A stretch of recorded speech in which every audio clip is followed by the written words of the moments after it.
Basement tapes of terror. Have you ever stumbled upon something in your basement that you wish you hadn't? It happened to me last weekend when I found a dusty box labeled only with my name. Inside were VHS tapes, each one playing a different version of my life. At first, it was a curiosity, just a bizarre coincidence. But as I watched, I noticed a pattern. Each tape ended a terrifying version of my death. The version of my life I saw on the first tape seemed familiar, yet the details were slightly skewed. I was a teacher in a small town, engaged to a woman I didn't recognize. It ended with a fire, my classroom engulfed in flames, the screams of children ringing in my ears. The second tape was even more unsettling. I was a detective, hunting a serial killer who always seemed one step ahead.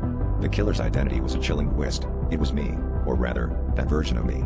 I watched as my other self cornered me in a dimly lit alley, a grin on his face as he whispered, "You can't escape your fate." The screen went black. My heart pounded as I realized each tape reflected my deepest fears, twisted into a nightmarish reality. I hesitated before playing the third tape, a sense of foreboding creeping in. In this version, I was a successful author, living in a secluded cabin in the woods. The isolation was calming until the shadows began to move, forming into ghostly figures that whispered my name. The climax of this tape was a frantic rush through the forest, the figures closing in, their cold hands reaching for me.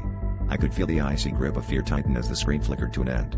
Each tape seemed to unravel a thread of my very soul, leaving me to question the nature of reality and sinister possibilities of what my life could become.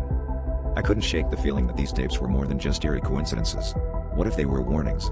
My curiosity was replaced by dread, yet I couldn't stop watching. Each version of my life ended in horror, a macabre fate that seemed inescapable. With trembling hands, I reached for the last tape, wondering if it held the key to my salvation or the final nail in my coffin.